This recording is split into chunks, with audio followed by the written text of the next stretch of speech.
Welcome everyone, I'm Spiro. Thanks for tuning in.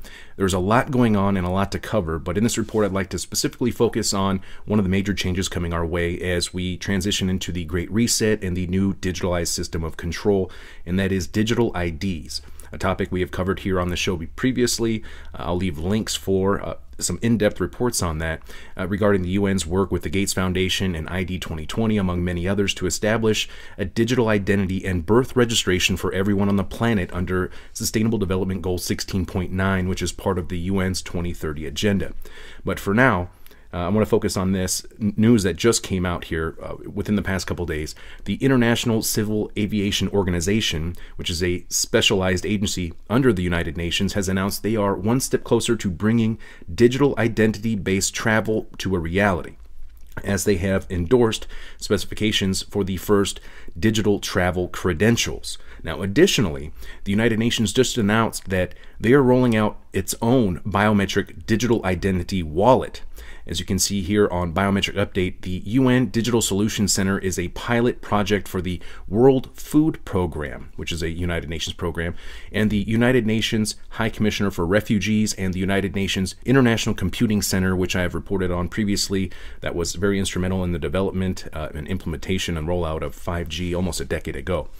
So this particular UN biometric digital wallet is intended for UN employees, and it can be used for data related to human resources, medical status, i.e., vaccine status, travel, there's your health passport, payroll, and pensions. It's going to be hooked up to your financials.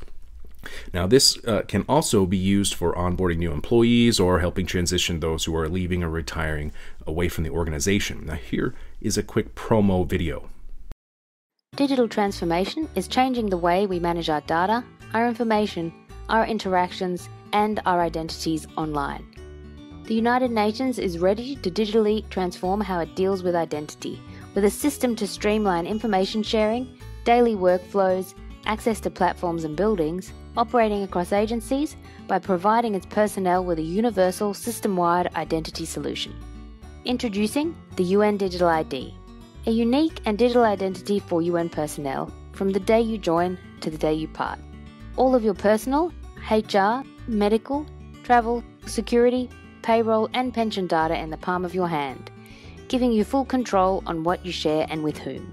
With blockchain and biometrics, the UN Digital ID makes verification efficient, secure, transparent, immutable, portable and universal. It's been piloted by different agencies and the UN Pension Fund, where they've replaced current manual processes with certainty for who and where pension recipients say they are at any given time. Imagine a regional field officer has just joined the UN. She uses the mobile app to obtain a digital wallet, stored securely in her smartphone and only accessible to her with biometrics. Even better than a physical wallet, she can store all her credentials issued by any UN organization in her digital wallet.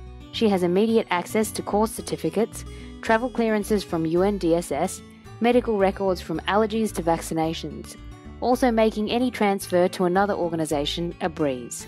As innovation transforms the world, we can improve the way we manage our identities online.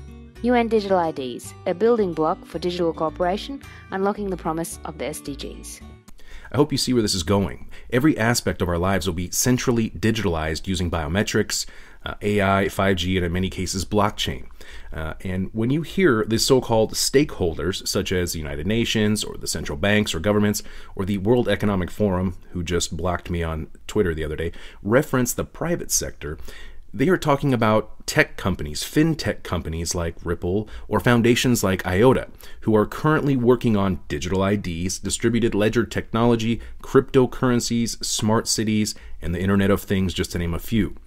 This is the new digital system of control the social engineers are referring to when they talk about the Great Reset, along with the social controls via United Nations Agenda 21 and the merger of man and machine via the World Economic Forum's Fourth Industrial Revolution, which Musk's brain chip, Neuralink, fits into nicely, doesn't it? Now, all of these pieces of the puzzle are hiding out there in plain sight. And of course, this new system is being ushered in and justified by the current manufactured crisis. This is classic problem reaction solution in real time.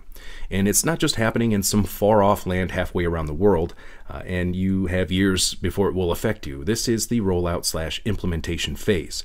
Example, just today, Acquaint, a leading global provider of identity verification solutions, announced today that it has become an official member of the Digital ID and Authentication Council of Canada.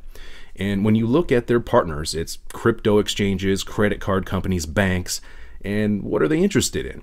Well, it says right here, document authentication, behavior data, biometric verification, liveliness detection, transactions, your personal data, digital footprint.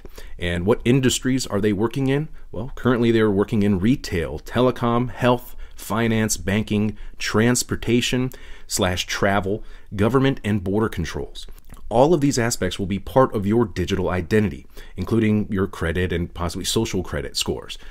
Just today, they announced a partnership with Canada's government. So this is moving forward day by day.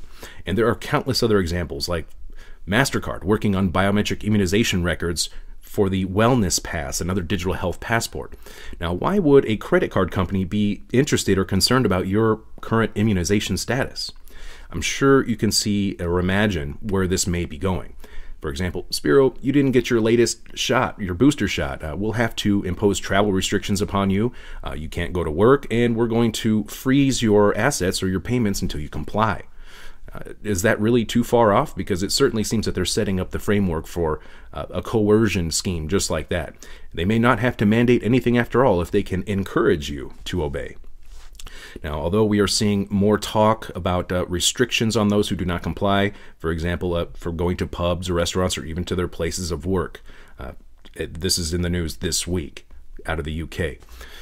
Now, unfortunately, that's all the time I have for this one. Remember, this manufactured crisis isn't going away by itself. The amount of tyranny people will live under is the exact amount people will tolerate. And the United Nations is making big moves along with a lot of other companies right now heading towards this new digital system of control. I'm Spiro. Thanks for watching.